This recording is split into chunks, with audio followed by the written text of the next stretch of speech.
This video deals with the problem of finding values for intensive quantities that vary from one point to another.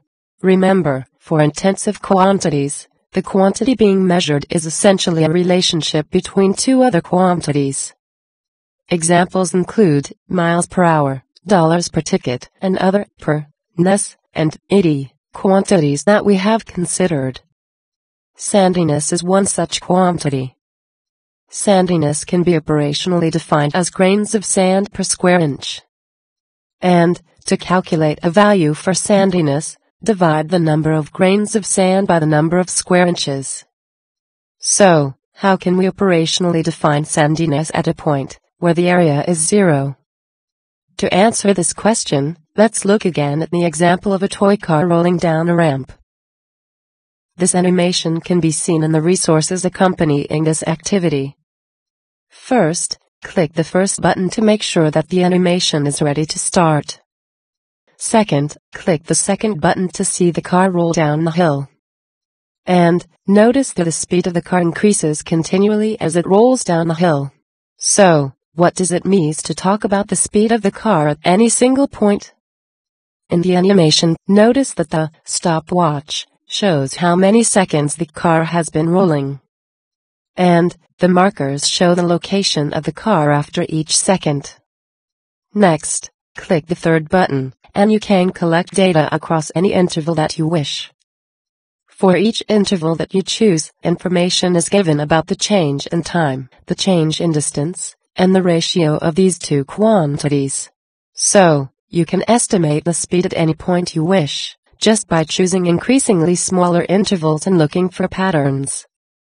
But, if you click the fourth button, which moves B to the finish line, and which moves A to the point where the car was located 1 second before it crossed the finish line.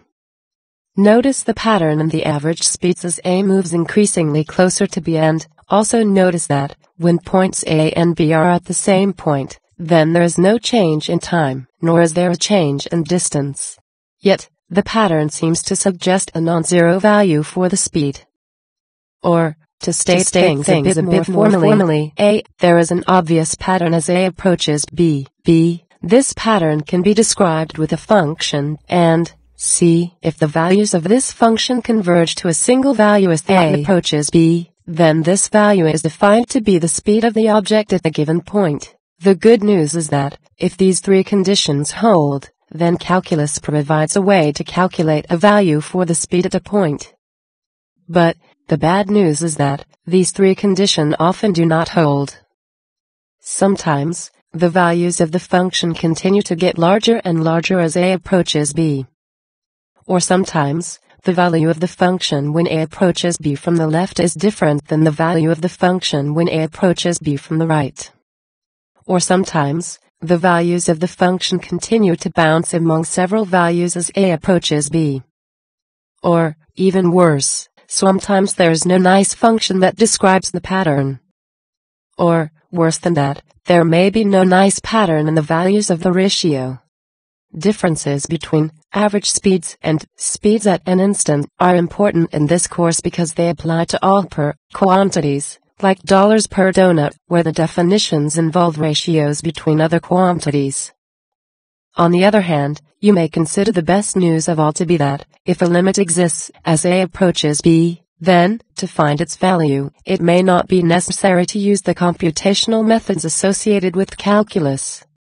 For example, in the case of the toy car, problems only arose because speed is defined as the relationship between changes in time and changes in distance. But, at a point in time, there is no change in time. So, a new definition is needed for the notion of speed at a point.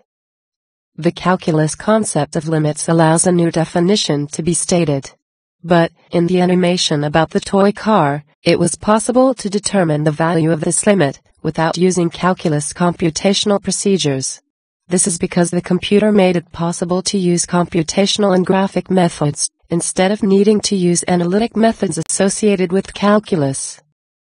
This is important in statistics because, for most of the kinds of situations which involve intensive quantities, the indexing quantity does not involve continuous values. For example, in the case of speed, time is the indexing quantity on the bottom of the ratio. And time can change continuously. But, in the case of other intensive quantities, like success rate on a test, there are only a finite number of easily countable items on the test. So, issues about values at a point do not occur.